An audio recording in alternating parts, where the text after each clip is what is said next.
समुंदर की तह में रहने वाला एक देव कामत लाल बेग क्या हकीकतन ज़ेरे समुंदर इतनी बड़ी मखलूक पाई जाती है?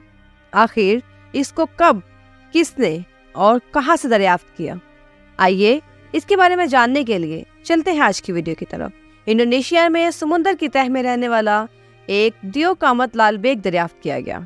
पहले कोरोना वायरस की आलमी वबा और फिर दुनिया के कई इलाकों पर टिड्डी दल का हमला। इस वर्ष साइंस से मुताल्लिक खबरें काफी गैर मामूली रही और अब इंडोनेशिया में साइंसदानों ने ऐलान किया है कि इन्होंने साइज के लिहाज से दुनिया के बड़े क्रस्टेशियन में से एक को दरियाफ्त कर लिया है, जिसे उन्होंने बड़ा लाल बेग कहा है। केकड़े और झींगे वगैरह क्रस्टेशियन खानदान से ताल्लुक रखते हैं।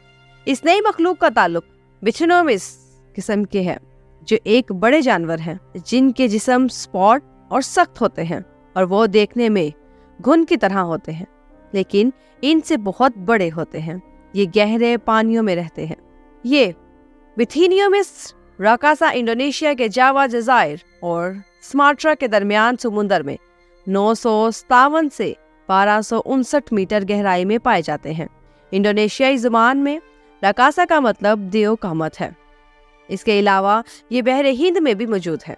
जवान होने पर इन लाल बेगों का साइज 33 सेंटीमीटर तक हो जाता है, जो बहुत बड़ा साइज समझा जाता है। बिथेनोमिस की दूसरी इकसाम सर से दुम तक 50 सेंटीमीटर तक बड़ी हो सकती है। इस तहकीक की क़यादत करने वाली और इंडोनेशियन इंस्टीट्यूट ऑफ साइंसेज से मुंसलिक कॉनी मार्गरीटा सेड एबिलियो कहती हैं, ये वाकई बहुत बड़ा और इस तरह के जानवरों के खानदान में से साइज के लिहाज से दूसरी बड़ी किस्म है।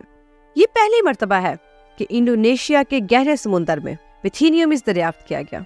तहकीक करने वाली टीम का कहना है कि इस इलाके में बहुत कम तहकीकी काम हुआ है।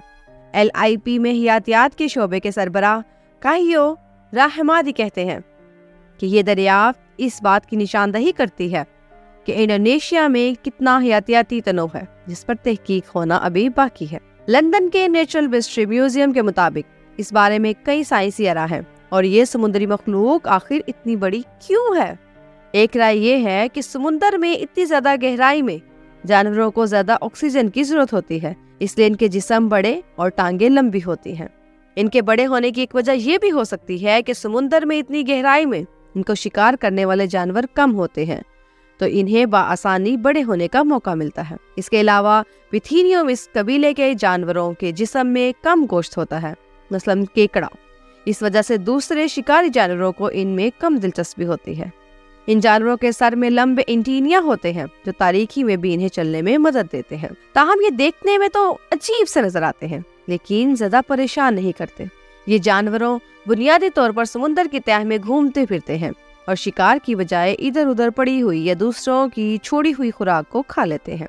नेचुरल हिस्ट्री म्यूजियम के मुताबिक इनका ग़िज़ा को हजम करने का निज़ाम इंतहाई सुस्त होता है, इसलिए ये बगैर खुराक के भी काफी अरसे तक जिंदा रह सकते हैं। इसी किस्म के एक बड़े जानवर को जापान में रखा गया था, जो 5 साल तक बगैर खुराक के जिंदा रहा। ये ताज़ा तहकीक के तौर पर LIPI national university of Singapore और लिकोंगचियन नेचुरल हिस्ट्री म्यूजियम की मुश्तरका कोशिश है।